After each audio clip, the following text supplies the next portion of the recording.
right, so welcome everybody to this webinar tonight. If you do not know what you're here for, you're here to hear from our special guest speaker, Kevin Jerry.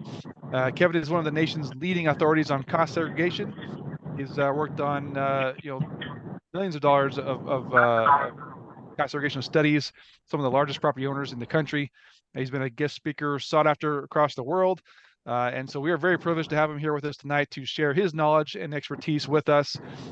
So from here, I go and turn the time over to Jerry, and we'll of course have some time at the end for questions. Feel free to add those to the chat, and I might stop in here once in a while as well to ask some questions to Jerry. So I'm sorry, to Kevin. So Kevin, please go ahead and introduce yourself, and let's get this going. Yeah, thanks, Don. I'm going to go on a limb and say this is probably, if you're a commercial property owner, this is probably one of the most lucrative 30 minutes that you will ever spend. And I say that because I've done it. I've done this. I've been doing this for about 10 years.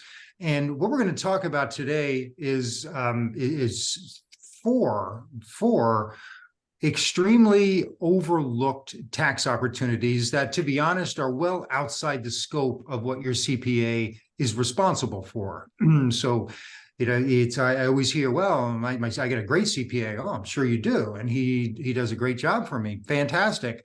But there are things outside his scope of knowledge, outside his scope of responsibility that we can step in and work with you and your CPA to help you take advantage of opportunities that quite possibly are being overlooked. So I'm the owner of a company called Tangible Property Tax Methods. We're a very strange firm.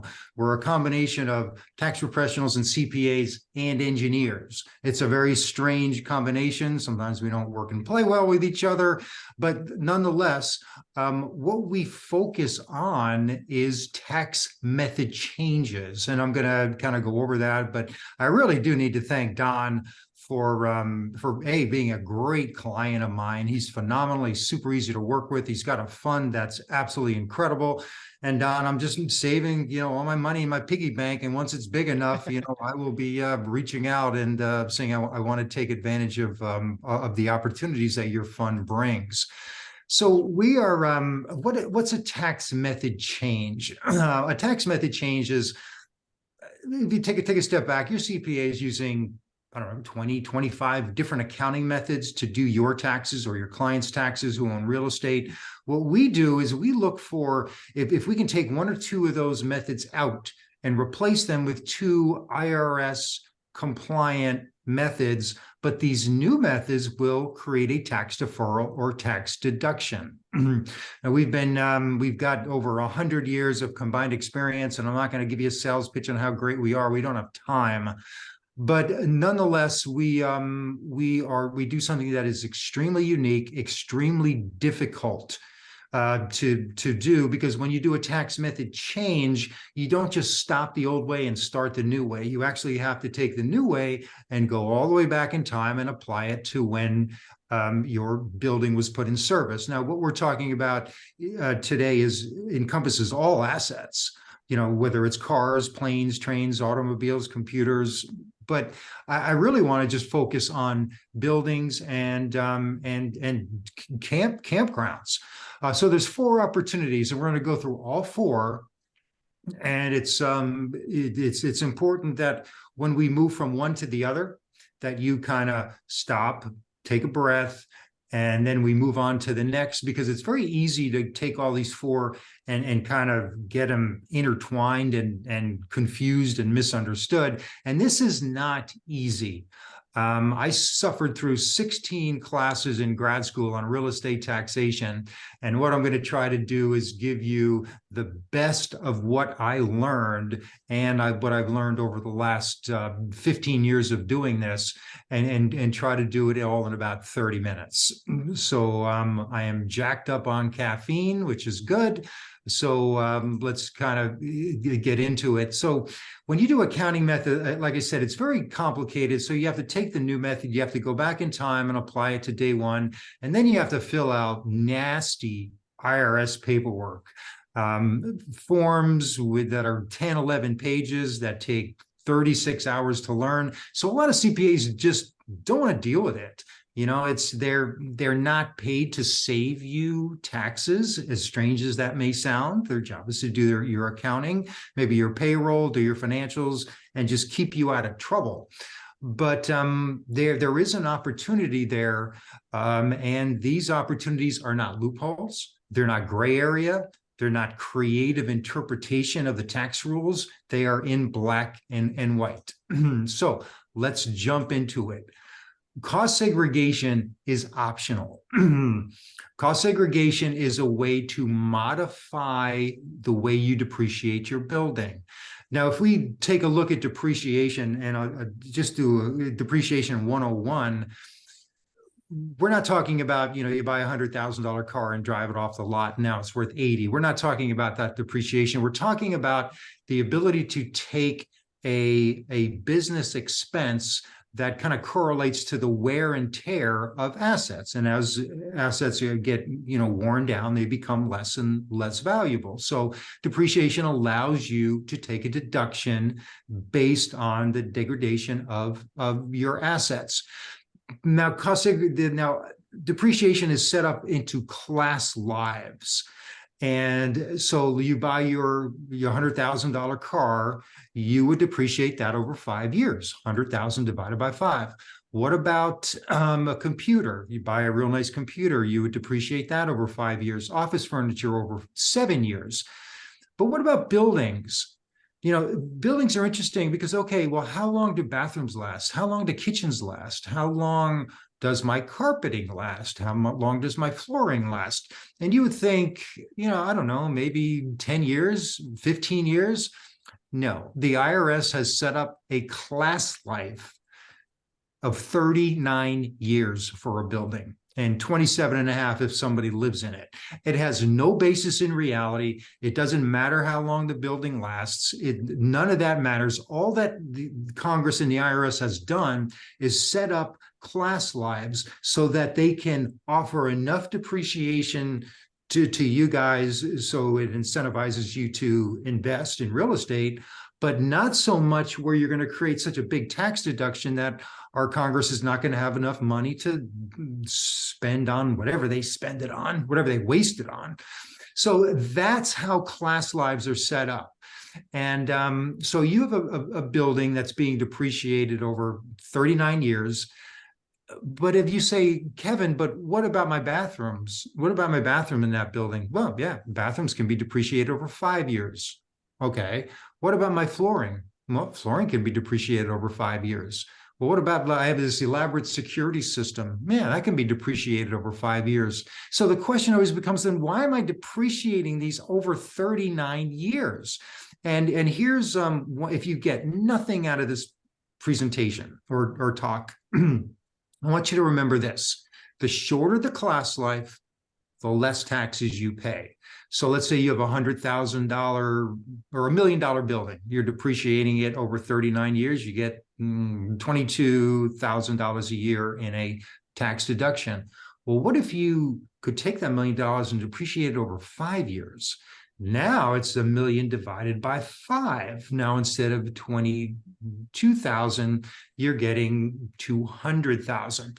And the more depreciation you take, the less the less income you have, because it's an expense. The less income you have, the less taxes you pay. So take step 1 and step 4. And I'm from New Jersey, so I talk with my hands a lot. So forgive me if my hands are in the way.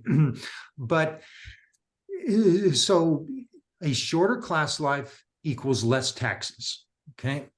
So cost segregation is a way to change the class life on a portion of your real estate holdings. So how does it work?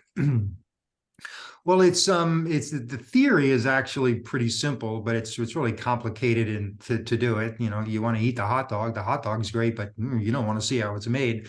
This is let's say you own an Airbnb or Vrbo and you own a single family home. This cannot be accelerated. This is called structural. Anything structural in your building, meaning your roof, your plumbing, your electrical, your foundation, we can't do anything about. We can't accelerate it. We can't modify it. It is what it is. But what about this? So everything on the inside of that home, like the flooring, the drapes, the little plate on the outlet, can all be changed from a 39 or a 27.5 year category to a 5-year category. Now, remember, most CPAs, what they'll do is they'll take the cost of the building or the property and just divide it by 39 or 27.5. Why? Because it's easy. It's fast. They get their tax returns done, and they just don't have to deal with, somebody, a third-party engineer coming in and trying to put a value on all the different parts and pieces of a building to change the way that it is depreciated to create a tax savings. It's just the nature of the beast. It's not wrong to do it that way. But if the opportunity, which is totally up to you whether you want to do it or not, is you can hire a firm like ours that has an engineer, and we can put a dollar value on every single part and piece of the inside of this house, which will only be about 20% of the actual cost, because the 80% is structural. The 20% that we can accelerate is not structural. You can rip it down and rip it off the walls and haul it off, put it on eBay if you wanted. So all of these components can be depreciated over 5 years. And I'm going to say this again, the shorter the class life, the less taxes you pay. See everything on the outside, the sidewalk, the fence, the ivy, the trees, that can be depreciated over 15 years. So what we're doing is we're taking a portion of your building or your property or your campground, and we put a value on every single component. And then we put those components into buckets, a 5-year category, a 15-year category, or a 39 or 27.5-year category. And it is absolutely accepted by the IRS. It does not trigger an audit. And we'll talk about the mechanics of it a little bit, but it is not a gray area. It is in the regulations, but your CPA is not an engineer. Chances are he doesn't have an engineer on staff. So how is he going to put a value on the flooring and the window coverings and all that so you can accelerate it? And the answer is he can't. He's got to hire somebody, and that's what we do. And now, cost segregation has been around for 25 years. It is nothing new. But I do want to talk about it because the other 3 opportunities are new. So let's go again. This is a very large hotel in New York City. All of this cannot be accelerated. This is all structural. Okay. This is the inside. This is the Four Seasons Hotel in New York City, which we worked on. So let's take a look at this so that all those girders and structural stuff has to stay where they are. There's nothing we can do. But the paneling, the flooring, the bar, the accent lighting, the little mirrors behind the bar, some of this facade work can all be put in a shorter class life. Okay, remember, shorter class life, less taxes you pay. But somebody's got to put a value on it, and that's what cost segregation is. Now, something like this, I have lots of pictures. Something like this is not going to be a good candidate for cost segregation because there's nothing there. I can't pull anything off the wall and take it away and sell it because there's nothing on the walls. So something like a warehouse is not, although it's good, it's not great. But like something like a hotel or a home or something that has lots of stuff on the inside, molding, ceiling fans, cool stuff that make a house kind of a home, that can be put in a separate class life. Okay. Something a little closer to home, on RV campgrounds, if any of you are investors with Don, he has done a fabulous job of helping us help you guys make more money. So if you look at, if you look at something like this campground, there's lots, although there's small buildings, but what's on the inside probably isn't much.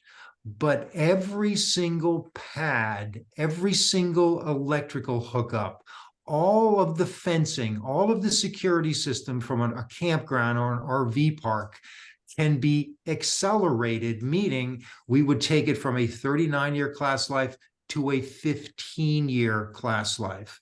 And I don't know if you guys really understand bonus depreciation, but bonus depreciation is amazing because it takes the class lives that are 20 years or less, and it allows you to, well, up until the end of 22, you could take that entire depreciable amount. And instead of depreciating the 5-year assets over 5 years and the 15 over 15, you would take it all in the current year. And you can thank President Trump for that under the Tax Cut and Job Act. Now that's slowly phasing out, where now if you bought a property in 2023, you could take 80% of the additional depreciation and put it into the current year. If you guys owned gas stations or car wash, you can take 80% of that whole cost and put it into a shorter class life. So RVs and campgrounds are just incredible. So this is structural. So this we can't do anything about. But everything on the inside, and I don't know what's on the inside of this, maybe it's a fireplace, maybe there's bathrooms and kitchens. You are able and allowed by law to put a value on those and depreciate those separately. So if you're, let's say you own this and you were building it, and you put, you put this structure up, and then you put a bathroom in. Well, your CPA could depreciate that bathroom over 5 years. And you put a kitchen in. Well, he could depreciate that over 5 years. But when you buy a building that's already there and everything's done, and your CPA doesn't have access to, all of the components during the original build, he or she can't do it. So you have to rely on us to do it. And we are more than happy to keep you from overpaying your taxes, because our Congress does such good work with our tax dollars. They put it to such good work. Let's face it, they waste most of it. So if I can help you not overpay your taxes, then I get excited. So here's another, all of these pads can be depreciated over 15 years. In fact, we just finished a study for Don we did one in Louisiana and another one, I forget where it was, but almost 50%. Where was it? It's outside of Huntsville, Alabama. Huntsville, that's right. Huntsville is absolutely a booming area. I was there a couple of months ago. I couldn't believe it. It's absolutely a boom town. But so anyway, these pads and these electrical hookups can all be put in a shorter class life than your CPA is probably doing it now. Again, your CPA is not doing anything wrong, but they don't have the wherewithal or the experience or an engineer to do the calculations necessary so that the IRS doesn't question it. And then one more, and I love this because this road, the arrows, the benches, the little plants, the trees, they can all be put in a shorter accelerated class life, which means you pay less taxes. So this is a depreciation schedule, and hopefully this will help you understand what we do a little bit. So here, this is very typical. I see this 10 times a day, and it's just it's a building. It's a building that was purchased in 2007, and the CPA just said, you know what, I'm going to put the whole thing into a 39-year class life because that's what my software tells me to do, and I don't have the time, the energy, the expertise to go in and try to put a value on 50 different components in a building, and it's not my job to do that anyway. So I'm just going to leave it like this. Okay. However, what we do, or what cost segregation does, is it breaks it down. So all of these components, so they all have a dollar figure down to the penny. All of these can be put in a 5-year class life. Now, I haven't added these up, but from the look out of it, let's just say it's $100,000. So right now, this $100,000 is part of that building line item, which was 2.4 million and is currently being depreciated over 39 years. So what we're going to do is we're going to shorten the class life on everything on the left side. So that 100,000 is now depreciated over 5 years. Okay, so 100,000 divided by 5 is a heck of a lot better than 100,000 divided by 39. And it gives you a tax deduction today. A larger tax deduction today than you would have had if you just did nothing. Everything up here can be depreciated over 15 years. I'm not sure, that's about 150,000. So 150,000 divided by 15 is a bigger expense than 100,000 divided by 39, because all of these are also in that line item called building. And then everything here is everything we can't accelerate. It's everything structural, including your HVAC, electrical, plumbing, doors, windows. And some of this stuff you could say, well, Kevin, I could take a window out. Yeah, you could, but the IRS says you can't. Well, I could take my doors out and sell them. Yeah, you could, but the IRS says you can't. So we follow the rules, no matter how crazy they may be. We follow the rules, and even following the rules and not even bending them even 1 degree, we will create a very large tax savings for you guys in 2023 by changing the way you depreciate changing the way you depreciate your building. And this, I'm in the weeds here, and I apologize, but you can actually go back in time and apply this new method to day one of when you bought this building. And the way the math works out is, in the IRS paperwork, we calculate the depreciation that you've taken so far. And I know this is small, which is $45,000 in this example. Then we look at, okay, had cost segregation been used, what would the tax deduction be? And it would be $88,000. So then we subtract 88 from 45. And, I went to New Jersey public schools, and even in New Jersey, I know that that's a negative number. That negative number is called a negative 481A adjustment. It's the greatest gig in the world if you're looking at saving taxes, because this $42,000 comes right off of your taxes, right off of your income. So even though this building was only $465,000, we still saved the owner $42,000, reduced his income by $42,000 using the 40% tax bracket. So we saved him 16 grand. Just imagine if you own a $2 million, $3 million building, what it could be. So cost segregation, again, is totally optional. It has to be done by an engineer. And this is critical. There are no amended returns. There are no open and closed tax years. The IRS says, and I'm paraphrasing, to apply cost segregation from day one, and then calculate the reduction in taxes you would have had in all of those years from when you bought the building to today. Add them all up, and then whatever number that is, whatever difference that is, take it and reduce your taxes in the current year. It's code section 481A. You can Google it if you want. It's there, but it is a phenomenal opportunity. Now, when you do some kind of some tax method changes, like inventory, you actually will be paying more taxes. It creates a positive 481A.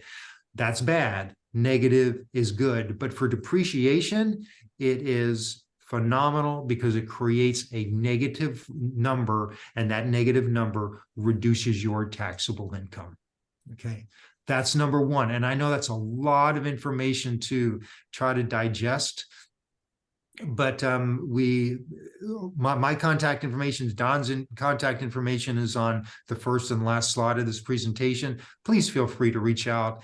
If you don't expect to understand everything I'm talking about, if you can glean one or two things from it, shorter class life, less taxes you pay, fantastic. And if you would like us to go into a little more detail, I mean, more than happy to help you understand the opportunity. And if you want to take advantage of it, great. If not, that's fine too. But you at least as an owner need to understand taxes a little bit more than you probably do. You may be relying on your CPA a lot. Your CPA is one person. He has to learn 72,000 pages of tax code. He can't be an expert everywhere. But for the real estate side, reach out to Don and I, and we can help educate you at no charge to just be aware of and become an informed investor. The second thing is the tangible property regulations. I'm sure you've never heard of these, but these were put in place in 2014, and they're the biggest tax change for real estate owners since 1986. It's massive. What they do is they determine if you have a building and after 2 years of ownership, you start putting money into it. Let's say you have a new roof. You got to put a roof on. It's $100,000. What does your CPA do with that roof? Does he have to depreciate it over 39 years, which is bad? Or can he just take a one-time expense, which is good? What CPAs have learned in undergrad, grad accounting, even on the CPA exam, is to just depreciate everything, because it's conservative and it's safe, and they're not going to get you in trouble, and they're not going to get in trouble by expensing stuff that should have been depreciated. But these regulations totally flip that on their head. So the new rules, when you have an expenditure on a building, you don't look at the dollar amount. You look at the facts and circumstances around it. And just roughly, if it makes the building bigger, better, faster, stronger, you have to depreciate it. There's nothing you can do. But if it doesn't, if it just keeps the component in its everyday normal operating condition, I don't care if it's $1 billion, it can absolutely be expensed. Now, it took the IRS 10 years to come out with these, and they are extremely serious about them, and they are mandatory. But they're not being enforced right now because the IRS doesn't have enough agents. But they will be enforced in the future. But the strange thing is, they are so taxpayer friendly, and you will save so much taxes by following a mandatory regulation that's currently in 90% of the cases just being kind of swept under the rug by the accounting community. And why is it being swept under the rug? Because it's complicated. It takes 800 hours to learn these things. There's nothing easy about it. It doesn't say, well, if you replace the roof, do this, you replace the parking lot, do that. It just gives examples. There's 100 different examples, and a CPA is going to have to find the example that meets your facts and circumstances and try to make it fit. And a lot of times they just throw up their hands and saying, I'm not learning this. I'm just going to depreciate everything. And again, they are not doing anything wrong. They just don't have time to learn regulations and take risks when they don't understand the regulations, even though it would be in your favor. I have worked with and done this presentation or similar to it over 500 times to CPA firms. And at the end of 499 of those presentations, they say, can you just do this for us? We don't want to learn this. Can you just do it? And that's kind of how we got started in business. I'm going to just touch on some of these slides. I want to be very conscious of your time, but I want to get the information across. We had a client who's using a top 20 CPA firm in the US. Brought us in, we saved him over $150 million to date. Now, he's not using a little mom and pop shop. He's using a big firm, and they don't the CPA working on his account did not understand these. He ignored them, and we ended up saving them quite a bit of money. And here's another one. The owner of 40 buildings, it was in the LA area, 10 million. Colorado, 8 million. $200 million manufacturer in the Midwest, 13 million. I could go on and on and on and on.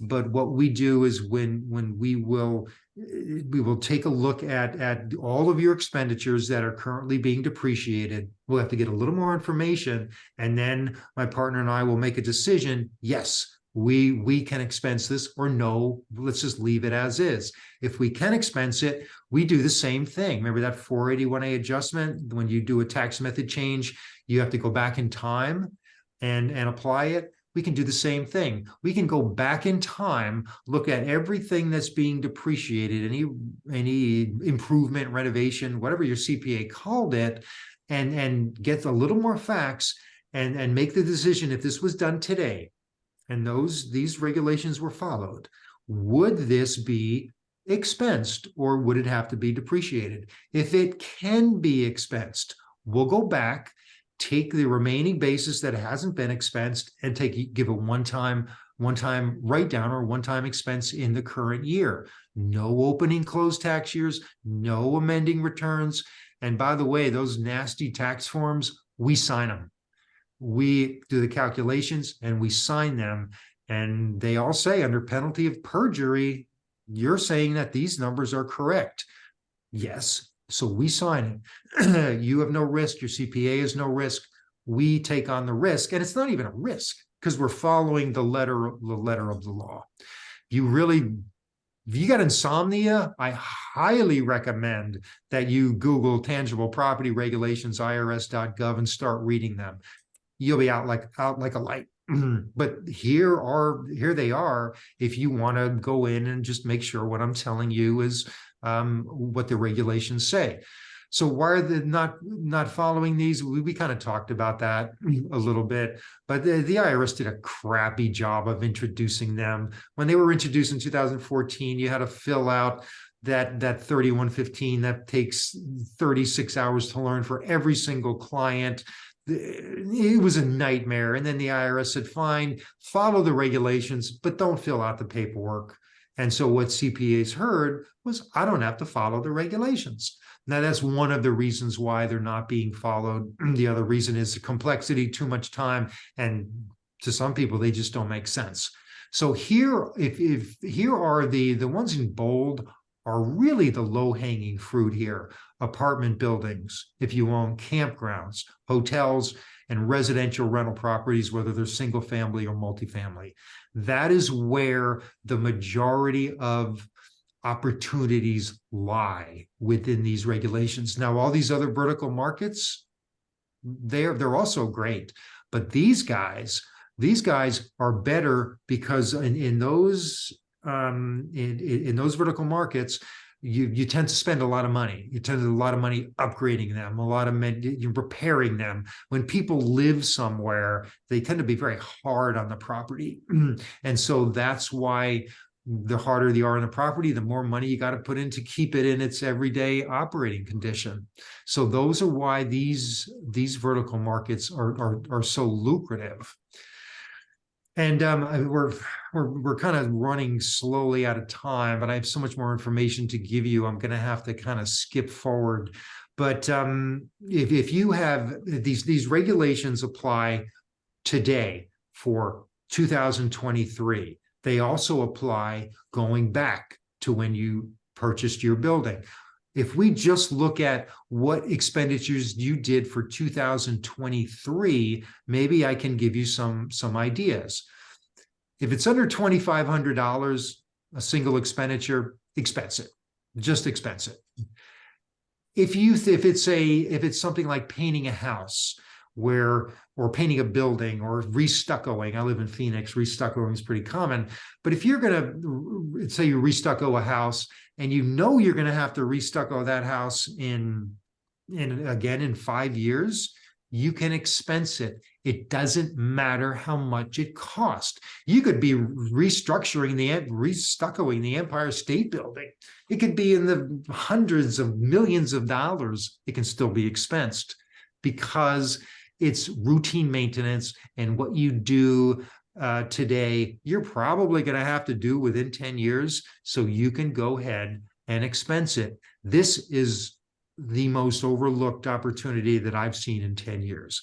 And then there's the small taxpayer. If you're a small taxpayer and you own a building that's $1 million or less, and you spend the lesser of 2% of the unadjusted basis, or 10,000. So 2% of a $600,000 building, I don't know, going to make me do math. Let's just say it's a $1 million building. You got 20,000. Well, 20,000 is too much, but you can go up to 10,000, and you can just spend it any way you want, up to $10,000. And as long as you have a receipt, that this IRS says, we're not trying to make small taxpayers' life miserable. So just, if it's under 10 grand, just expense it. You'd be surprised how many depreciation schedules I see with expenditures under $10,000 that are being depreciated. So these are the rules, and we're not going to go into them. Just remember, if you make a building bigger, better, more efficient, even worth more to a point, then you cannot expense anything, okay? You have to depreciate it. But if you don't, and there's a very wide range of what the IRS calls repairs and maintenance that you may not think is a repair and maintenance. You may think it's a major capital expenditures because it's $100,000 or $500,000. But the IRS says, no, that's repairs and maintenance. Let me show you some examples so you don't think I'm making this stuff up. Here's a hotel.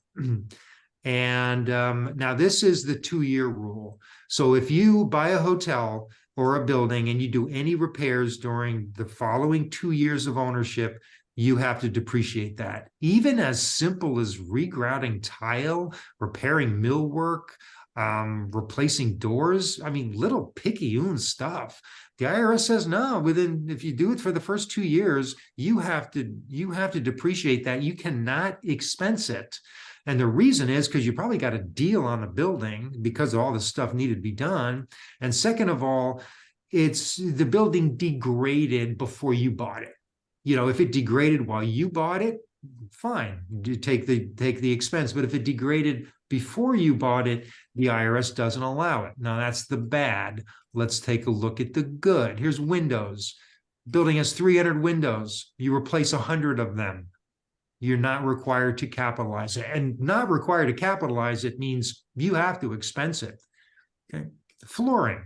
And these are actual examples remember those examples? These are actual examples in the regulations. I have not changed one word. I've taken out some of the here to's, therefores, and the tax, codes and stuff. But this is exactly what it says. Here's a guy owns a hotel, replaces 10% of the square footage of the flooring. Not required to capitalize it. Do you see a dollar sign anywhere in here? Like, oh, if it's over $100,000, you have to depreciate it. It's too expensive to expense. No, it's not. The dollars and the money mean nothing anymore. And that is the toughest thing for me to get clients and CPAs to understand. Where let's say you replace 10% of the flooring at Hartsfield-Jackson International Airport. Well, I mean, that could be $500 million, if not more. You've got to land a CPA, you replace that, expense it.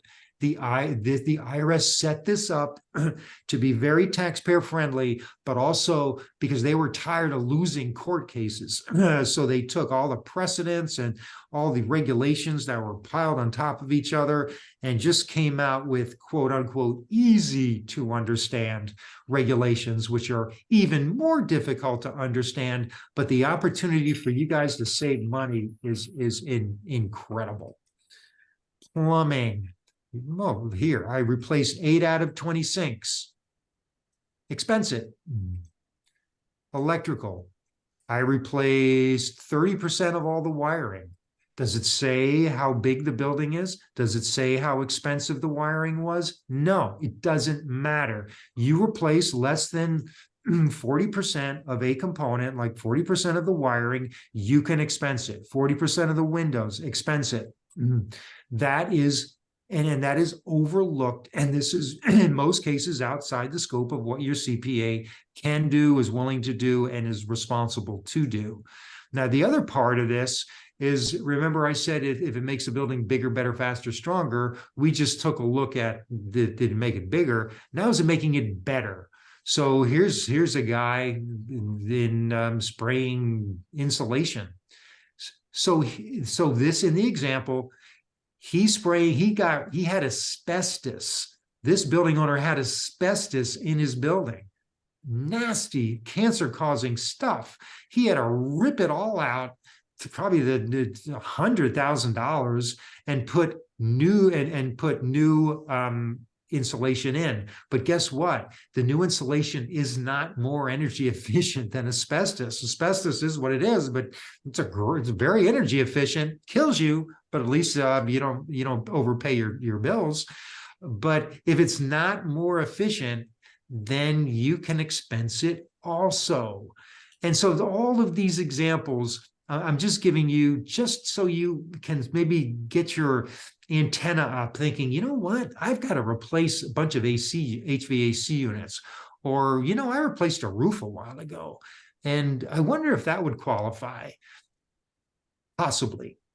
If you send me or Don your federal depreciation schedule, which is by law, something your CPA has to keep track of, it has all your assets, your original building, any improvements, renovations that they depreciated, repairs they depreciated. We'll look at it, and at no charge, we will create an analysis for all 4 of these opportunities for you. If we don't find anything, we don't find anything. We're not going to charge you, and we'll part friends, and hopefully down the road we'll be able to do business. But at least you'll know that you have taken advantage of every opportunity that Congress has given you.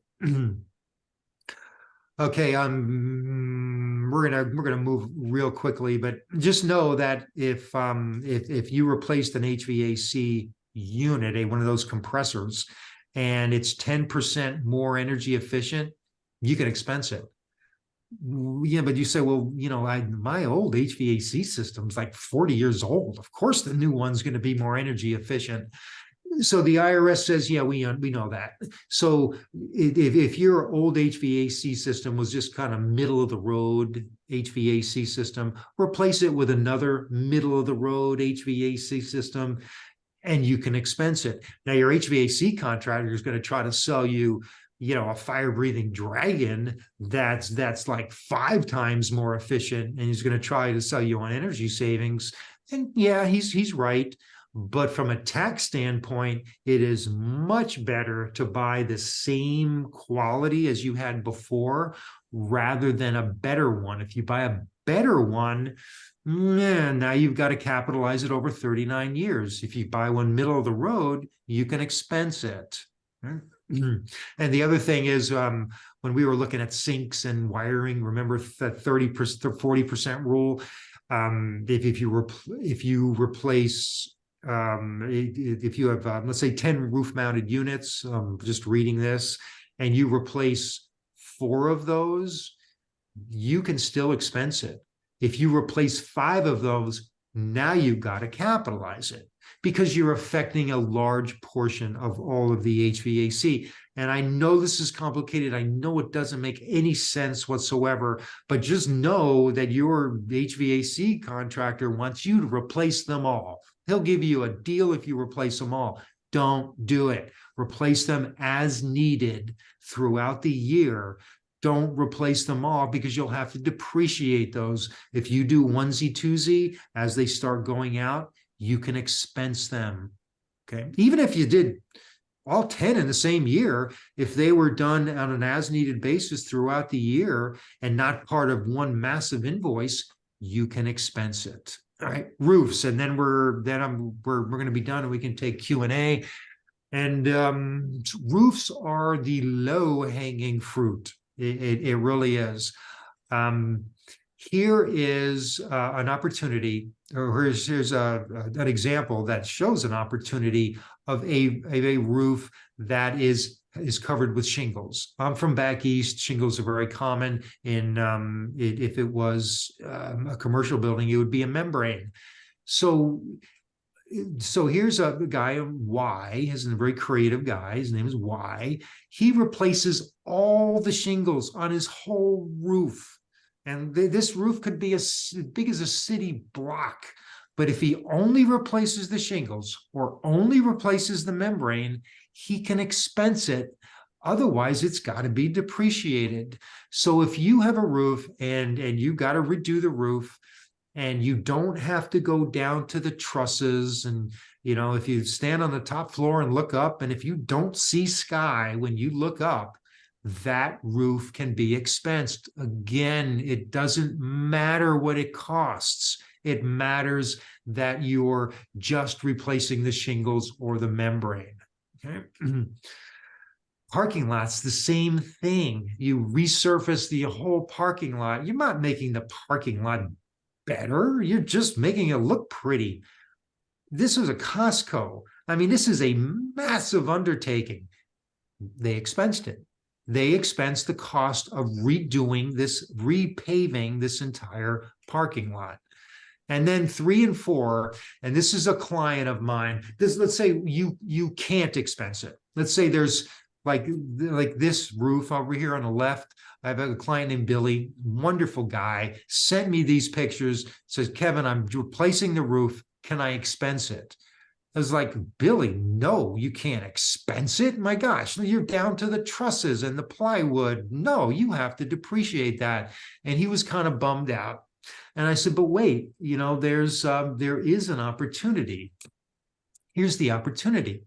If you throw the old roof away, this old roof to you is garbage. From a tax standpoint, it's dollars, because the roof is part of an asset, which is your building. And when you dispose of a portion of any asset, you can expense the value of the components that were thrown out as if they were new, minus any depreciation that was taken. You buy a $100,000 car, you don't like the engine, you get rid of the engine. As long as the car's for business use, not personal, you get rid of the engine. You can expense the value of that engine as if it was new, and you put a new one in. You may think it's garbage. You may think it has no value. You may think it's a royal pain because you've got to pay to get rid of it. But from a tax standpoint, we can dumpster dive, theoretically have our engineers dive in the dumpster and put a value on every single piece of wood, tape, screw, nut, bolt, and take a one-time expense, but it has to be done in the year that the component was disposed of. So my buddy Billy, he had to depreciate his new roof. It was 25 grand, but we got him 20 grand of expense of his old roof. Because if you don't do this, let's say Billy didn't do this, just, ignored it. Now he's depreciating the old roof, which was part of his building, and he's depreciating the new roof. He's depreciating 2 roofs. One's in a dumpster somewhere. That's called a ghost asset. And the IRS allows you to get rid of ghost assets in the year the components were disposed of. Here it is. Here's, if you want to look it up, this is the actual example in the regulations. This one's under code section 168 and 263. So it's kind of, they have it twice just in case you missed one. All right. Basics.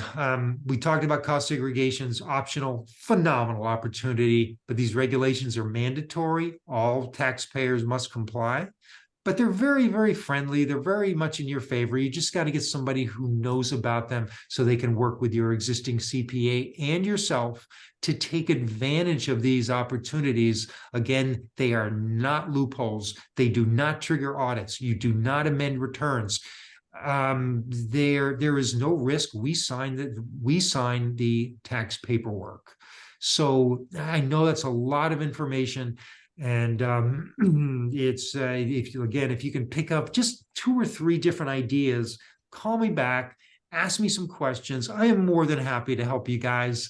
And I can step you through the opportunity, get a little more information from you, and see if we can apply it to your situation rather than just talk conceptual.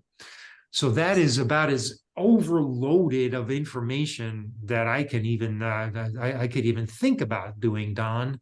But if you want to, if there's any questions in the chat, let's go through it. Sure. Yeah. Thanks, Kevin, for the detailed information. I know we definitely wanted to have a bit more in depth about RV campgrounds specifically, and talk about some of those properties that we did with you recently. But Right. we have to come back for another follow up on that. But if we have time, maybe we can briefly discuss that a little bit. But I do have some questions here. So somebody asked early on. So what about the underground infrastructure, like septic tanks, water connections, things like that are obviously not city owned? Are those depreciable? Yeah, those are depreciated over 15 years. Those are typically also depreciated over 39. Here is your study, Don, for the one in Hillsborough. So this is just strictly cost segregation, but I want to show you how show you how lucrative it can be. So here is the total cost of this campground. We were able to put of 2.3 million, we were able to accelerate almost 1.5 million. And that is a phenomenal return on an investment for your investors to be able to take almost 1.5 million, a little more than 1.5 million, take bonus on it, increase the depreciation, reduce the income, and save you guys taxes, which will increase your IRR. And it is, Don has done a phenomenal job, helping you guys take advantage of this. So I'm going to scroll real fast through this, Don. It's going to make most people dizzy, so close your eyes. But all this stuff is IRS stuff that has to be in a specific report. And the IRS's reports have to be laid out a certain way, and they are. So we break down the site, which is the actual land, and that's where your sewers, and that's where your plumbing, and that's where a lot of what you just asked on can be accelerated. In fact, 91% of the cost of the site we were able to accelerate. 91%. And here is all the items that we were able to accelerate. All the RV hookups, 40,000, 22,000, 5,600, exterior lighting, we were able to accelerate. We were able to accelerate the asphalt, the parking lot, the stripes, the exterior fencing, the RV spots. Everything down to the boat dock, we were able to put in a 15-year category. So, and then moving on, the building, this is the actual, the common area. It was 167,000, but we were able to take 17% of that and accelerate it. Things like cabinets, millwork, security systems, specialty plumbing, et cetera, we were able to put those in a 5-year class life. Now, there's no 15-year class life inside of a building, 15 years for land improvements. But, nonetheless, we don't want to leave one penny on the table. And we were still able, out of 167,000, accelerate, almost 30,000. And then, it goes on and on. Here's a cabin, 27%, of the cost of the cabin, same detail, the same thing. The porch screen, exterior lighting, $377. Even the little stuff will add up. So we have all these cabins in here, pretty much all the same. But this report is bulletproof. Absolutely bulletproof. The IRS cannot refute one line item of this, not one line item. And as you go down, so we broke down every building. I know I'm scrolling fast. And then we have pictures so the IRS can see somebody was on site. But this is nicer than my house. But all of this, we were able to put in accelerated depreciation, take bonus on, and save your investors taxes. Okay. Fantastic. Yeah, very much appreciate that, Kevin. And yes, we'd love to discuss in more detail with any of you that have questions regarding that and how that could look on your taxes. I want to make sure we get a plug in here that for those that are looking for depreciation, if that's something you need to offset your other passive income. We do still have room open in our current outdoor hospitality Sun and Fund. It is open until the end of this year, 2023, where you can get in and get the depreciation from this specific property, plus some rollover from a previous property as well. So Kevin, let's see here. We've got a few more questions here if we got a few more minutes for you. Sure. Let's see here. So is the recapture of the depreciation at the sale also 25% for these shorter class life assets? Yeah, depreciation recapture will on the accelerated depreciation will be at ordinary income. And let's just say it's the worst case at 37%.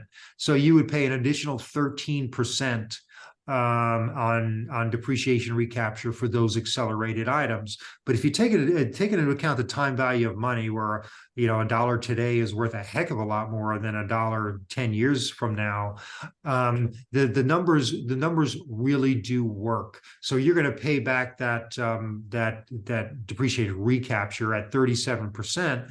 But if we can save you, I don't know, 20 cents on the dollar, and you take that and you invest it with Don, or you invest it with an advisor who can put it to work for you, that compounding of money will easily outweigh the additional 13% capital gains tax or ordinary income tax that you get when you resell, when you sell your property. So it really is just a drop in the bucket. And the other thing about depreciation, and as I may have mentioned this, it's not indexed for inflation. So if you have let's say you have a $1 million property, you get $22,000 in depreciation every year. Well, that 22,000, this stays the same, even though inflation is wiping away the buying power of that 22,000. So maybe you could buy I don't know, what can you buy for 22,000? A used car. I mean, 10 years from now, that 22,000, you're not going to be able to buy a bicycle with it. So what we're trying to do is we're trying to slow down that erosion of your buying power that inflation is causing. And the IRS and Congress know it's not indexed for inflation. They refuse to make it indexed for inflation. And when inflation was 1 or 2%, who cares? Now it's running out of control. So if you don't try to slow it down, what you're able to do with that depreciation expense, which is or the tax dollars that depreciation will save you, is getting smaller and smaller and smaller and smaller. And what we can't stop it, but we can try to slow it down by flipping it around so that we give you money now that you can invest. And that investment, will grow and hopefully negate a lot of the erosion that inflation causes. Thanks for that detailed answer. I know we definitely don't be appreciative of people's time here, but if you still got a few more minutes, I'd like to get through a few more questions here. I have plenty of time. Okay, for those that are willing to hang out, feel free to hang out and learn more. A replay of this will be sent out as well, so you can catch later if you need to take off. So going back to the talk about that disposal of assets, like tearing off roofs and things like that. If somebody had, say, a mobile home park or an RV park that has some park models, if those units themselves, the park models or mobile homes themselves were to be removed, are those also considered as part of that disposal of assets by just removing them completely from the property? Yeah, as long as the property owns those and they're not Right. rentals. Yes. Yeah. Any because those assets are in that depreciation line item called building or RV park or campground. And when you dispose of anything that it encompasses that line item, then yes, you can take a partial asset disposition of that, because you're reducing the value of that asset by disposing of a component. Another question we have from somebody that if someone were to be a developer, like building a hotel like you did before, or a new RV campground, for example, if a developer were to just build it from the ground up, they have kind of all those costs already figured out of what they spent on every single thing line itemed. Is a cost segregation study still necessary at that point, or can they just take that report and give that to their CPA? Yeah, it's a great question. So with cost segregation, it's not there's a lot of accelerated depreciation that is inside the walls. So let's say you have wiring that or plumbing that's going to a kitchen.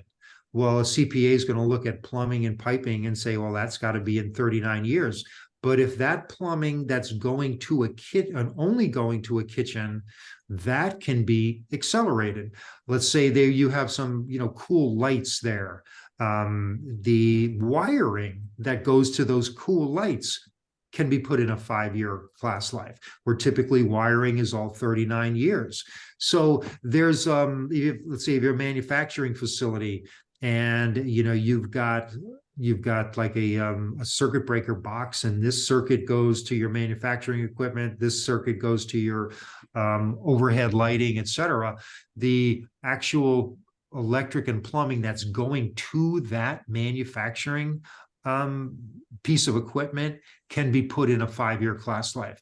So typically, if you built a hotel from ground up and you gave all the building components to your CPA, and he was, savvy enough on depreciation to put him in the class life, he's only going to get about 50% of what our engineers can find in addition to that, because we actually go theoretically inside the walls, under the foundation, under the ground, and we find opportunities that an accountant is just not going to understand. So typically we'll double whatever a CPA can accelerate. Okay, excellent. I guess some information for somebody that has a property, say purchased, 5, 6, 7, 10 years ago even. Are they still able to do a cost segregation study now based on that previous purchase date? And do they get the 100% bonus from that previous year, or they go off the current date when they do the study? Yeah, got some smart people here. So if the answer is yes, because remember, when you do cost segregation on a property that was purchased, previous of the current year, you have to take cost segregation. You have to apply it to day one when that building was put in service. And so you apply it to the date the building was put in service, and then you calculate the reduction in income you would have had for all those closed tax years had you done cost segregation, total them all up, bring it into the current year, and take a one-time deduction. Probably 90% of all our cost segregation studies are done on buildings previously purchased before the current tax year. And as long as your building was purchased after September 27th, 2017, you can apply bonus. Now, if it was purchased in up to January or December 31st, 2022, you can take 100% bonus. So 100% of that accelerated depreciation can go in the current year, which would offset passive, non-passive, whatever bucket it's in. After January 1st, 2023, you can take 80% of it and put it into the current year and take 20% the next year. Anything in 24, now you can only take 60%. And now you have to take the other 40 and suspend it into the next few years. So it really depends on when your building was purchased. If it was purchased prior to September 27, 17, there is no bonus. But without going into the mechanics of how it works, it is still very, very lucrative to do a cost segregation, even though you may not put all of it into bonus. There are ways, and calculations are such that we would probably, if it was purchased in 2015, because the building is more than 5 years old, we could take all of the 5-year and take it in the current year. And it's kind of complicated beyond the scope of this, but if you have any questions, I can explain it. But just know, if you've got a building purchased after September 27, 17, you can take bonus on it. Prior to that, no, but the numbers aren't that different. Yeah, I think we'll only do maybe a couple more questions here. Then obviously, if anybody else has any additional questions, feel free to reach out to Kevin. You have his email there on the screen. He'll be happy to answer your questions for you, or come to me, or even Ramesh that's here with us as well to anything kind of more specific with Beyonder Holdings and how it can relate back to you. So a couple of questions. First of all, Kevin, is um, what kind of income does this offset for, like, say, an investor? Someone wants to invest with Beyonder and participate in this depreciation. Does that offset their business income, or specifically only passive income, or what kind of income can that help them to reduce their taxes on? Other than, obviously, as far as I understand, it does not offset your earned income or W-2 income unless you are a real estate professional, possibly. Yeah. So can you please explain a bit more on that? Yep. So if you have another form of income, and like Don said, you're not a real estate professional, and a real estate professional isn't somebody who sells real estate. It's somebody who spends at least 50% of their time managing their personal real estate, which is kind of difficult if you have a full-time job. But so if you were an investor with Beyonder, you would be able to use the depreciation, accelerated depreciation, to offset any income that you're getting from Beyonder, because it's passive, meaning you're not actively participating in it. You have another position, and kind of this is kind of an investment more than a business. If it was a business, you could offset your other real estate income if you were running it as a business. But as an investor, you can take the additional depreciation and offset your passive income from Beyonder, or your passive income from maybe rental real estate. Now you can't create it. We can only take your taxes down to zero. We can't go any further than that, but it would only offset the income from Beyonder or from rental real estate. It would not offset the income of like a W-2 job, per se. What about the like capital gains? If someone sold stocks or sold a property, get the income from that. Does it offset any of that as well? It really depends on how they're set up. If they have it in a pass-through entity like an S corp or an LLC or a partnership, all that's going to flow down to their personal return. And yes, the depreciation will reduce their income on their 1040, which will help offset their taxes otherwise down to zero. Now there's passive and there's non-passive. The IRS separates it. So if you had again rental income, it would offset that. If you had long-term capital gains, it could offset that. And I hate the answer, it depends. But in this particular case, it really depends on how things are set up. Most cases, it will wipe out your long-term capital gains. Kind of a personal question for myself here, but I did do this, but it's come up in a few conversations. So a 1031 exchange, obviously, somebody has a property, they want to try to not pay taxes now. They want to do a 1031 exchange to avoid that. I was in speaking with some very experienced CPAs, and I did this myself. Is it other than the 1031 being like the only option, which can be frustrating and a bit of a hassle with the timeframes and whatnot, is it beneficial for someone to just sell that property and then reinvest in something like with Beyonder, where you can get this accelerated bonus depreciation, which may therefore help offset that?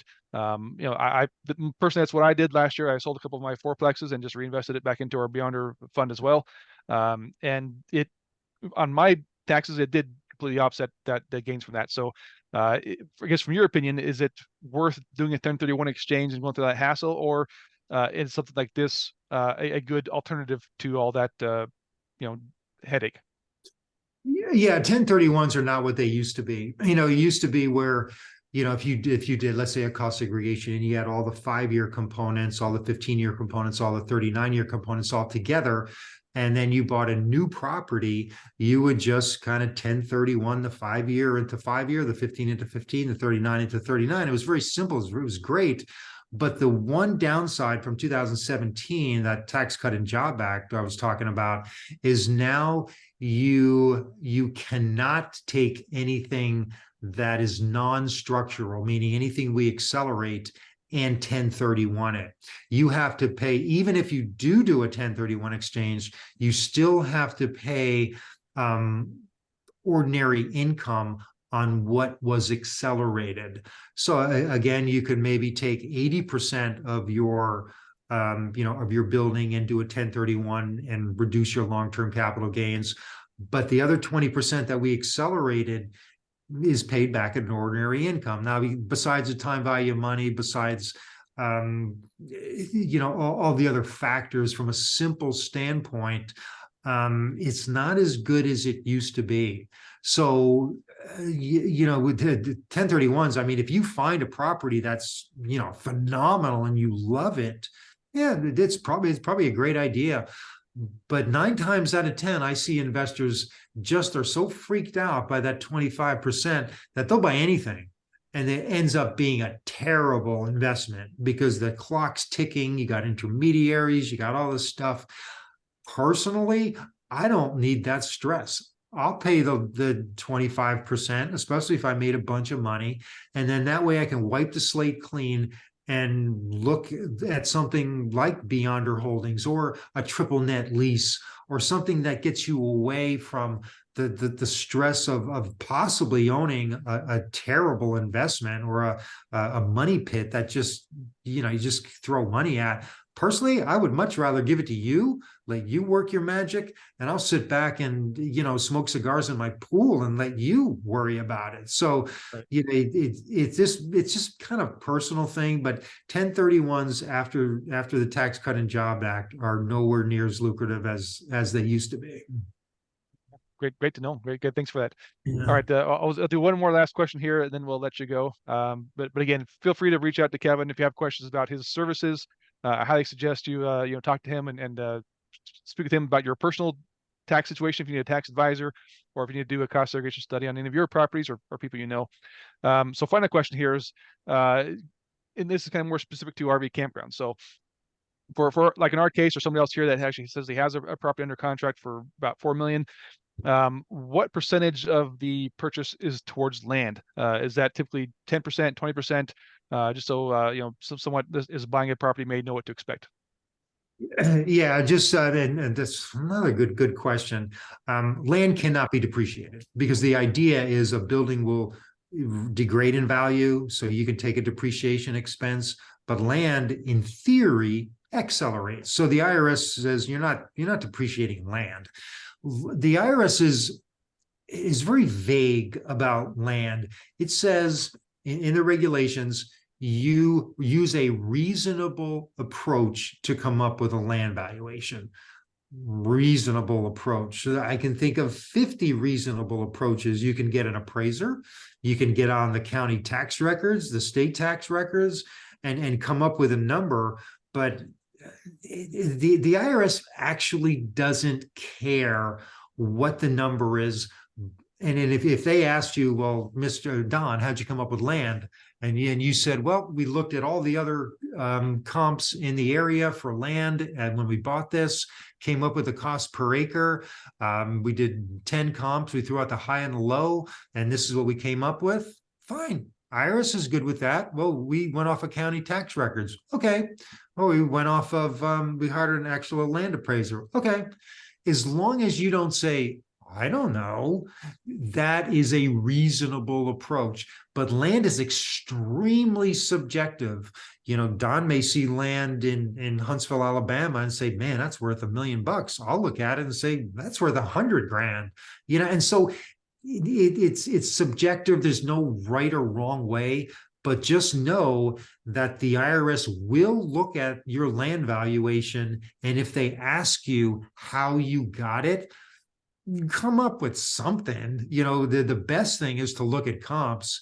And then that's what I found as a way to get the cost per land down as low as possible, but still fly under the IRS radar. When you look at tax records or property tax records or county records, they could be as high as 60% for land. But if you look at the comps, you may get it for 20 to 25% for land. Again, it's a reasonable approach. Take a, if you were in business and you had to value the land, what approach would you use to be as accurate as possible? The IRS will approve. I've seen them approve pretty much everything. It's when, you say, oh, I don't know. I just guessed or took 10% out or 20%. Now you're going to get into trouble. Kevin, thanks for doing this, and I really appreciate it. And a lot of details here. I just want to ask one final question, which is also on the chat, like frequently asked, right? Is it possible to cost seg your personal property, like primary residence? If it was, I would be a billionaire. I know. It's not. I was about to say that, but I wanted to hear it from you. And that's a very valid question. But no, you can't depreciate your primary residence. I tried. It didn't work. The IRS doesn't allow it because it's not something that you're trying to make money in. It's not a business. It's where you live. Yeah. And I always ask another question too, whether they can offset their W-2, which is also strange. Yeah. Right. Okay, well, great. Thank you very much, Kevin. We appreciate your time to answer these questions with us today and to discuss all of this great topic. We will definitely look forward to having you come back again, and we'll do some more follow-ups and maybe some deep dives and get more into the weeds on some of these things. Yeah, I would love to. And thank you so much for having me, Don. I appreciate the opportunity. This is fun. I love doing this stuff. And please feel free to reach out to me. You're not bothering me. It's like, I'm just a little guy. I don't want to bother him, or he went over this. I don't want to think I'm stupid, and so I don't want to. Reach out, ask the question. This is complicated stuff. I am more than happy to help you guys. So, use me. Really appreciate it. I've asked plenty of stupid questions to Kevin, and he still answers them. So don't feel that any of your questions are stupid. He'll happy to answer you. And obviously, again, if you're looking for some depreciation this year that you could use, or even as we discussed, the bonus depreciation is 80% this year. Next year goes down to 60%. If you think you may have something in the future to offset, invest now and bank that 80% to carry forward into the future years. So something to consider as well. Yep, absolutely. Time to buy umbrellas is when the sun's shining. And I think that, Kevin, one quick thing. I think there's a clarification. Instead of a primary residence, if it's a personal property which is not income producing. Could you say that again? No, if it's not a if it's a personal property which is not income producing instead of a primary residence, can that be done cost seg? If it's like a rental home, something like that, like a rental home, or a vacation home or something. The vacation home, as long as you don't use it more than 2 weeks out of the year, absolutely. If it's a VRBO or Airbnb, absolutely, positively, it's great. or a vehicle with Turo or something too. Same thing, I'm guessing, right? Yeah. Thank you so much. Yeah. Okay, you're very welcome. All right. Well, thanks everyone for joining us. Have a good night, and we'll see you soon. Bye. Thank you. Bye.